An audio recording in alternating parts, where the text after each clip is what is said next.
Good morning, Scott Stearns, IMET. So Andy Gorlow, if you want to raise your hand, he's the incoming IMET over there. So he actually did the forecast today, so if it's wrong, blame him. No, in all seriousness, I think we're pretty well on track here. Got a laundry list of products that are in effect, so I'll try to get through these as quick as possible. But today we do have a red flag warning in addition to a wind advisory. If you're looking for times on that warning, you can see it in your IEP, so I won't go into that. Tomorrow we have another red flag warning. We are also in a high wind watch tomorrow. And Monday we have a fire weather watch already. So with that being said, we do have the next 3 days are looking at some pretty serious fire weather conditions. And not only is this, not only are we looking at pretty strong winds on Sunday, we got the purple, pink, whatever they're up on the matrix, but we're going to see gusty winds continue through the overnight hours as well, tonight and tomorrow night. So this next 3 days really is 72 hours of an event that we're going to be dealing with. What'll start out as westerly winds today. Tomorrow, I think it says west in the IAP, but we are going to have a little bit of a southerly component in there again tomorrow. So west-southwest tomorrow, and it does say west-southwest on the matrix there. And then as we get into Monday, it's more of a kind of a straight southwesterly. Towards Division Foxtrot there, generally speaking, on the incident. So we are still looking at those single-digit RHs, really nothing new there. Today we're going to see a high of 76 in those mid-slopes, so roughly around mid-70s across most of the incident today.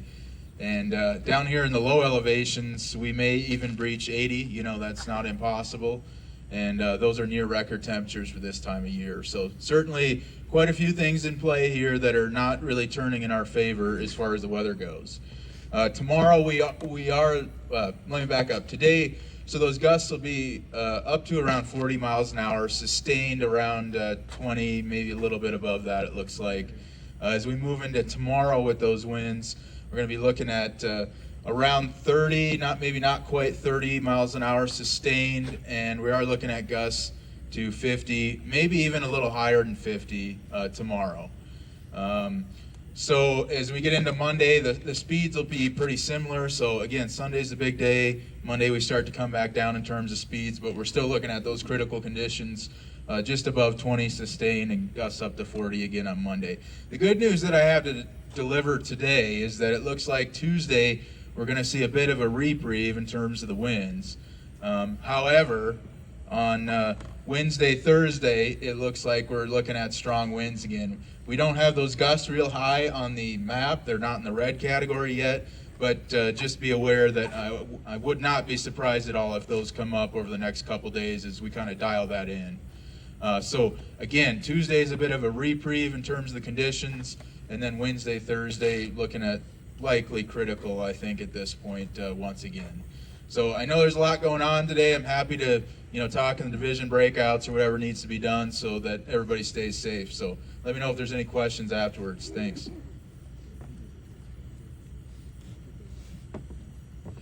Good morning, Robert Burnside, Fire Behavior. So yesterday, fire got a little more active than it had the previous couple of days. That got a little more heat, a little more breeze come to it, and so it came alive a little bit. We saw about 3,000 acres of growth overall through the fire. Part of that was up here in the top end of Foxtrot, where it's backing down towards Highway 4, a little bit all along the east flank. This stuff down in the bottom here in Division, that found some fuel and was able to find some areas to grow a little bit down here. And then the biggest growth was actually over here in Division Romeo, down here on that southwest corner, where it was able to just keep working its way down towards the containment line. So fair growth there, but all inside kind of what operations has planned in there. So what are we going to get today? Well, you heard the wind forecast. That's not a big help for us. The other things we've got going is fuel moistures are critically low in this area. Still running in that 3% for your fine dead fuel moistures. Hundreds and thousands are at running around 8 to 10% which is extremely low. To put that in context, normally 1,000 hours are low when they get anywhere below 20. So very low 1,000-hour fuels, and that's part of what's allowing this fire to do what it's doing out there in that old burn, is those old heavies aren't just holding fire, they're actually carrying fire from place to place. It's burning through that jackstraw fuel out there at a fairly decent rate of spread. So that's making some big impacts. ERCs are still running in that 90 to 97th percentile, so everything's just adding up to be critical out there for fire behavior. When you add the wind forecast today, we could see some very significant fire growth.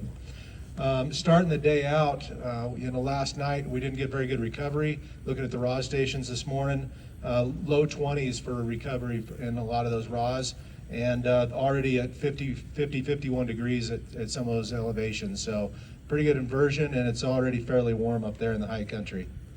So as far as how that's going to affect us today, looking at Alpha Zulu, everything's fairly quiet. There's some heat still around that Kitty Lake dip. Expect to see a little bit of activity in there. Might see some torching, some things starting to move. Really nothing going to run out of there, but we'll probably see some stuff burning. There was some growth up here in this portion of Foxtrot, and I would expect to see that. It kind of hit the ridge top yesterday, made a pretty good push. And with the wind kind of flanking that, you're going to see that actively wanting to back down towards the highway today. So keep an eye on that area. Over here in Foxtrot, that's one of our big concern areas, obviously. That's going to have the wind at its back.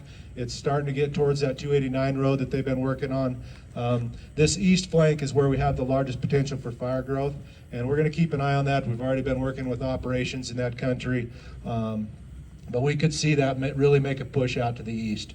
This stuff down here in Mike, it's moved into some fuels where it has some opportunities. I know Ops is working real hard on this east flank, but if they're unsuccessful or if that gets out, that actually has got into some areas up here on Horn Mesa. It's hit Horn Mesa and the big mesa down south of that, to where that could to make some moves to the east out that way as well. So we want to keep a good eye on that. And then over here in Romeo, I just expect to see similar to what we saw yesterday, maybe slightly more intense, but the wind's going to be a little more favorable down in there, a little more sheltered, and a little more with firefighters back. So we'll see that just continue backing, and it's working its way down in there.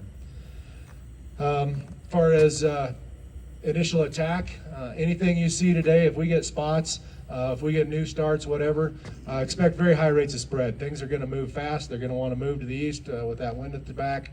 You get slope and alignment, it's really going to travel. So be heads up. On that, as it was said, and I want to repeat, today's a red flag warning today. We have potential for high fire growth today. Take a little extra time this morning. Really think about your escape routes and your safety zones. Know where you're going to go if things pick up. That's probably the number one thing today, is making sure you guys have a good plan for what happens if things do go wrong. That's all I've got for this morning. If you got any questions, you can catch me up here afterwards. Thank you and have a safe shift.